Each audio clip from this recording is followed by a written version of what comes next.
Well, hello again, YouTube fans.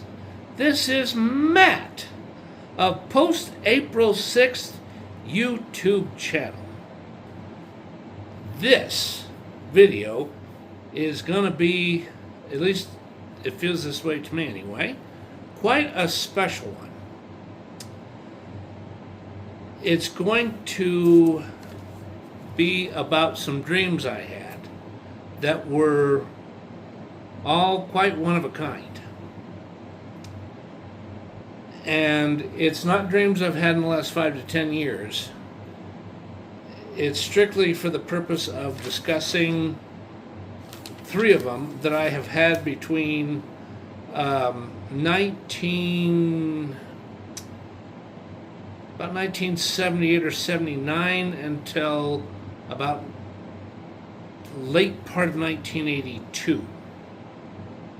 Or early 1983 at the latest. So, why don't I start with the first one? The first one is about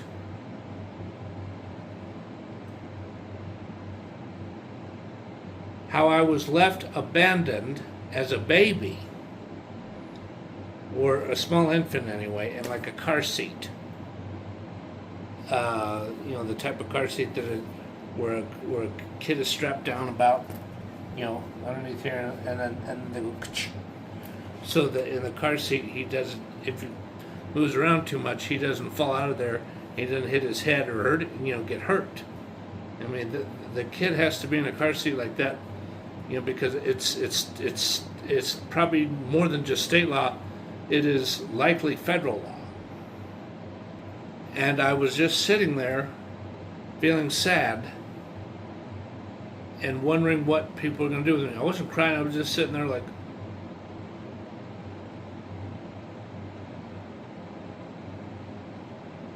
and then all of a sudden,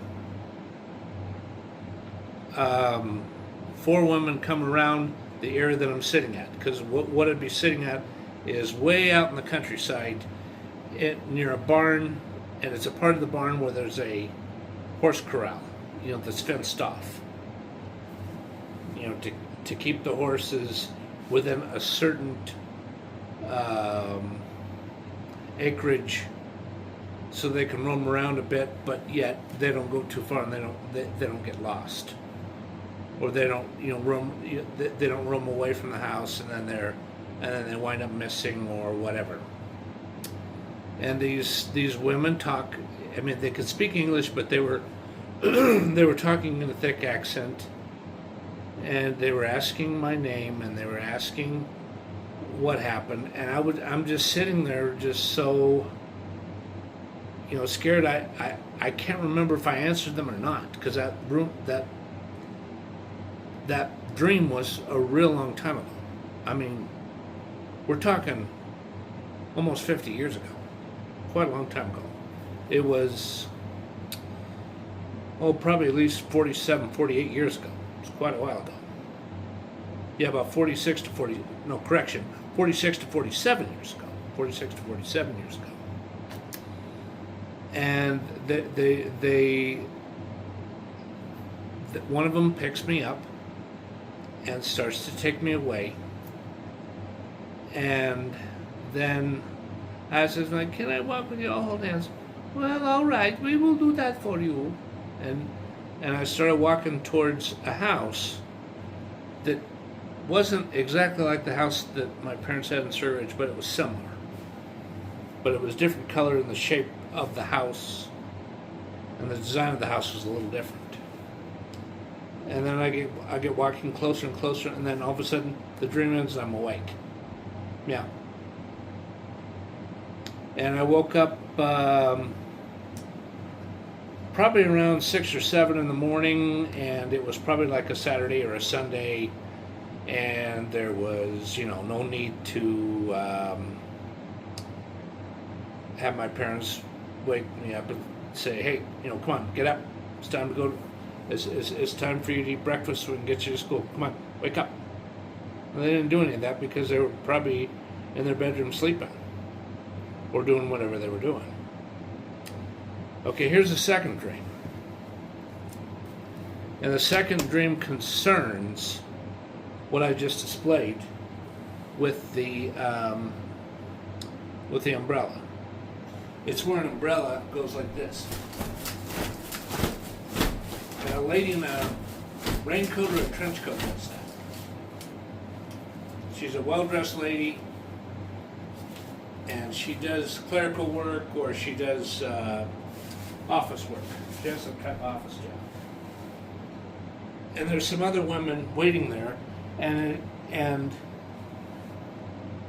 she did that with the umbrella because it had recently just stopped raining, and she was probably just trying to shake the umbrella and get all the rain off of it, so that when she gets on the bus, it's not all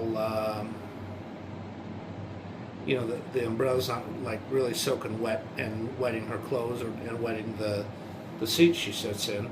Or if it's not that, it's for the purpose of, she was trying to signal the RTD Express drivers, come over here, we will we'll get on the bus and we'll pay our fare and get to where we need to go. So anyways, I got on there, and I don't remember even if I paid anything.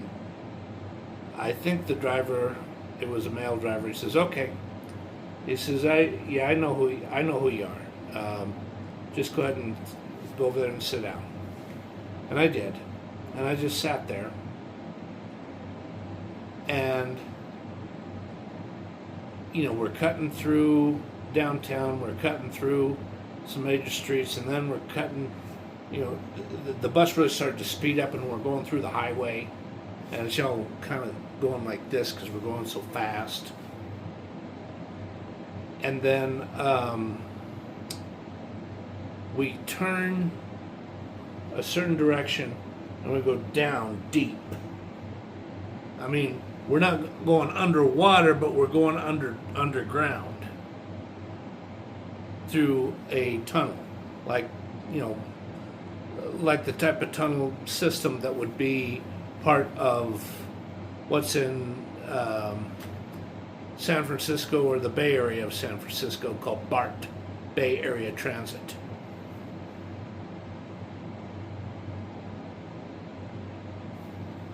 And then we're going down, and then we're just flatline, and we go through the tunnel a little bit faster, and I'm like really excited, and then all of a sudden we go up like this,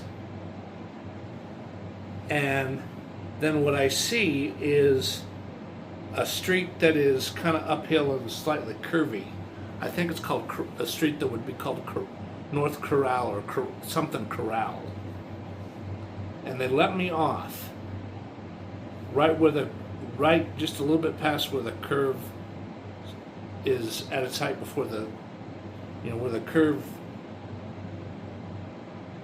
it goes like this for a little bit, and then the street goes straight. And even though it's straight, it's not flat like this. It's kind of, it's hilly. It's a little uphill. And then I get off the bus and I walk, about 10 to 15 feet. And then all of a sudden, the guy that is there is a teenager who lived there named Rick, and he's not driving his 10-speed or whatever bicycle he was driving. He was driving a bicycle that was made out of thick pieces of bark and tires that were made of metal pipe and handlebars that were copper pipe or something. and he says to me, hey, he says, I haven't seen you in a couple of weeks. You like my bike? I said, yeah. So you really going home now? And I said, yep. He says, so you really rode the RTD bus all that way? I said, yep. He's like, ha ha ha ha. He says, your dad's going to be mad at you. And he says, no, he won't. And he says, your dad's not going to be mad at you? Are you sure? If you don't believe me, you can go home and you can call after you see my dad's pickup truck in the driveway, and you can ask him. Nah, I believe you. Whatever. And then I go up that street, and then just right as I turn this way to the walk in a different direction that would be turning left, that would get me to the house I lived at, the dream ends, and I'm awake. Funny, isn't it? Okay. The third dream is very, very, very strange. And not only that, it's not violent, but it concerns somebody who's about to die. They're very healthy, but all of a sudden, they're so fed up with the heavy traffic and living in Denver. It's a guy who's a dyed-in-the-wool New Yorker who lived there for the first 23 to 24 years of his life. That he's just so fed up he wants to die. He didn't want to commit suicide, he just wants to die and be in heaven. Or wherever he thinks he's going to go if he dies. It's a guy named, well, I'm not going to say his full name because if he's an avid YouTuber, he may be highly offended if I use his full name. But I'll say this much. Because he was Armenian, they called him Tut, because that's part of his last name. And so Tut is in his Pontiac Le Mans. That was it was a car that was made somewhere between 79 and 80. It was either 79, 1980, or 81 model. And he is really upset because there's a heavy traffic jam on it's near the southeast street corner of South University. South University is going to go this way, and East Arapahoe Road going in the east direction is going to go this way. And he's in the center between the southeast street corner and the southwest street corner. In the crosswalk area where cars are supposed to park when there's a stoplight. And he's just like looking through this like, God. He says something to the effect, he says this better, he says this heavy traffic this traffic jam better stop, because I'm going to be late for my own funeral. I'm going to be late for, he says, I just know it, I'm going to go to my own funeral. Life's about to come to an end. Something like that. And it's like 5:30, 6 o'clock at night. After 7 p.m. And I remember looking outside, and it's really dark outside. Because back then, that's the way it was. Now it's dark at 7 o'clock, yes. But it was darker back then versus now. Okay, so anyways. Me and my dad are sitting together, and my dad is just sitting here like this, and he's almost on the verge of crying, and my mother is just like, she's not outright crying, but she just like going, and a tear comes out of her eye like that. And then I look at the casket, and I keep thinking, when are they going to open up the lid so we can come by and pay respect to his remains? And I'm just looking, and the funeral music's kind of getting to me. It's making me feel morbid. And then, about 10 seconds later, the dream ends, and I'm awake. And I woke up probably somewhere between 4 and 6 in the morning, and it was still dark out. Yeah.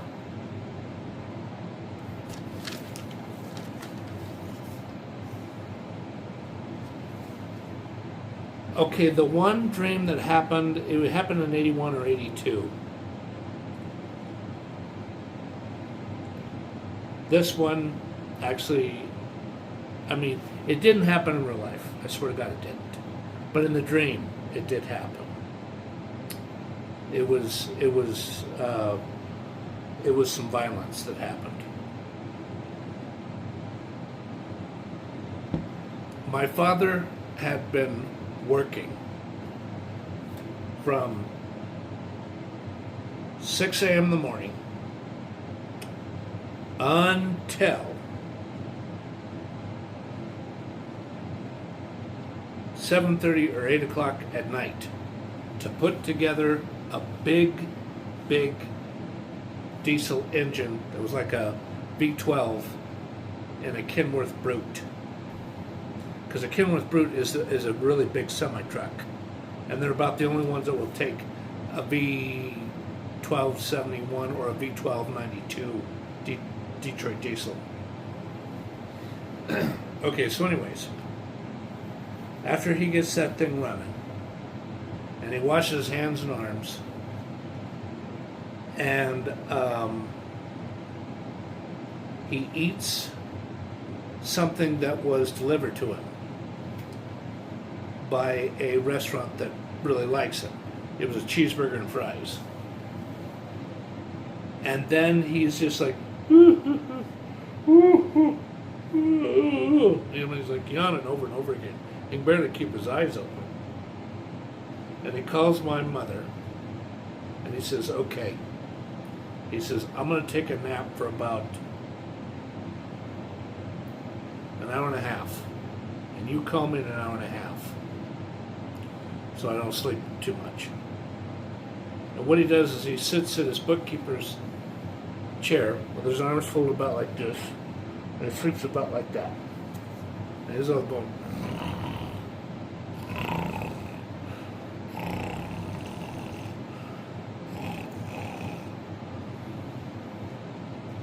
And all of a sudden, this guy sneaks in, and he walks really carefully, and he screws on the silencer, and he grabs my dad's hair, and he goes,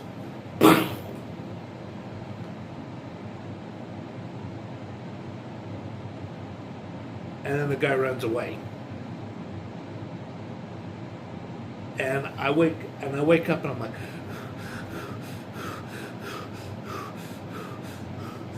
and I'm looking around like this.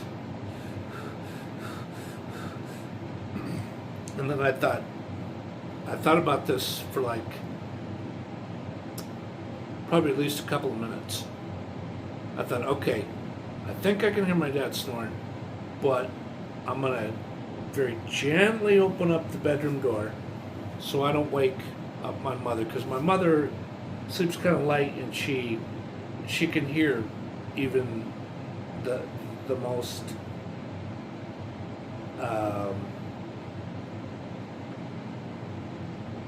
quiet of sounds, you know, low volume sounds. And I very gently open up the door, and I pull it back, and I look in there, and I very gently shut the door, and I go like this, so that the door knob doesn't go like that. And I very gently walk away, and I go back into my bedroom. I turn off the light, and I go to sleep.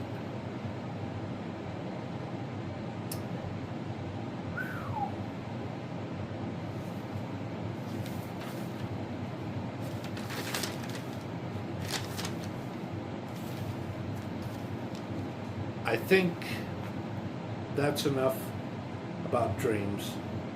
Let me take just a little bit to think about one more dream, just one more. Because I've already talked about 4 of them. Hold on.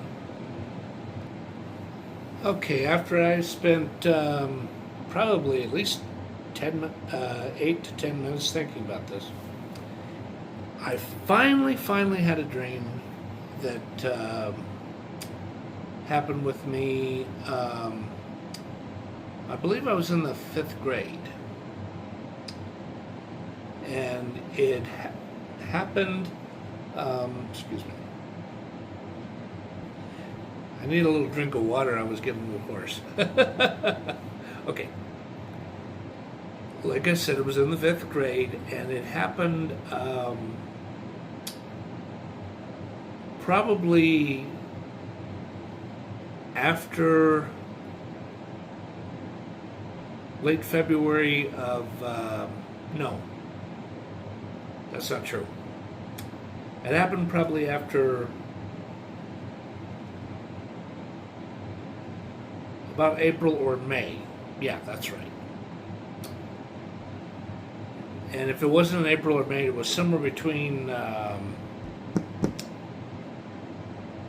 May and early June of 1985. And you see, back then, that was when my father, quite unfortunately, had to end the diesel repair business that was associated diesel service. Was the trade name that he filed, or actually it was more of a trade name. It was trade name / articles of incorporation that he filed with the state of Colorado. And on April 14th or 15th was the day, somewhere between prior to April 15th was the day that the business totally came to an end. And all of the mechanics loaded up their toolboxes, and my dad loaded up his own toolbox a day or two later, and he kept his bookkeeper for just a little bit longer, and it wasn't to run the business the way you run a diesel repair business. It was for the purpose of having the bookkeeper named Bobby around to help keep the books and do all the things that you're supposed to do to shut the business down the proper way, and to also get an assessment for the things that were not taken up by the company that wanted to open their own diesel repair business and bought a lot of that stuff out, and so on and on. Okay, so somewhere in, I think it was probably more like May. Yeah. I remember wandering around in a field that would be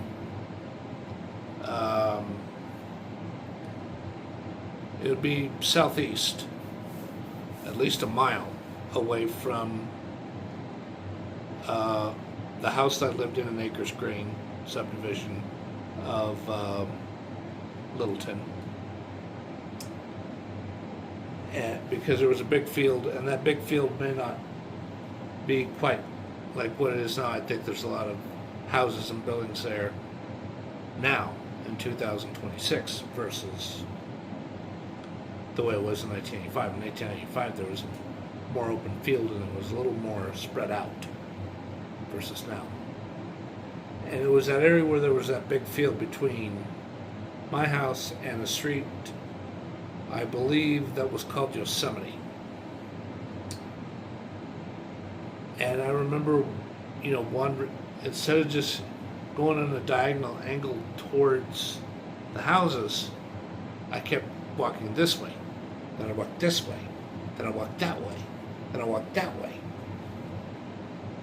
And I just keep walking. And then all of a sudden,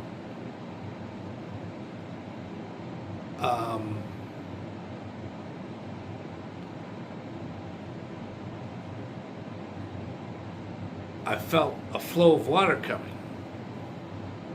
And I remember leaping over the flow of the water, going and saying to myself, "Hit the deck!"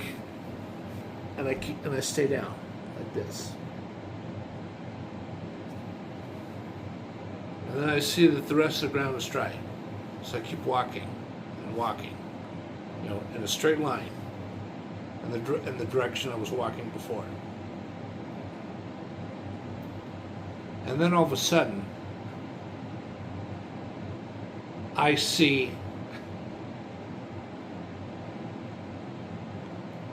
the house that my parents owned a few months prior to this particular date, that was located in Castle Rock, Colorado, and not in Littleton, Colorado. And then I thought, wow, this is where I live now? We got the house back? I wonder what Dad's going to say to me when I come in the door, and I'm going to have to ask how we got the house back. What's going on? I don't get it. And then I get a little closer, a little closer, a little closer, and when I'm about probably about 250 to 300 feet away from the house, the dream ends, and I'm totally awake. And it's about somewhere between 5:30 and 6:30 in the morning, and I just was like, it's a dream, whatever. And I might have gotten up to go to the bathroom. That could have been. But other than that, I was back fast asleep within less than 5 minutes. Well, enough about the dreams I've had. And sooner or later I'm going to win. I'll have another dream about the dreams I had as, you know, in my childhood and as an adult. So I take this hat off. I love this hat, but something about the tweed makes my hair itch. But thank you, everyone, for being such loyal subscribers and watching my YouTube channel. And goodbye now. Thank you very much.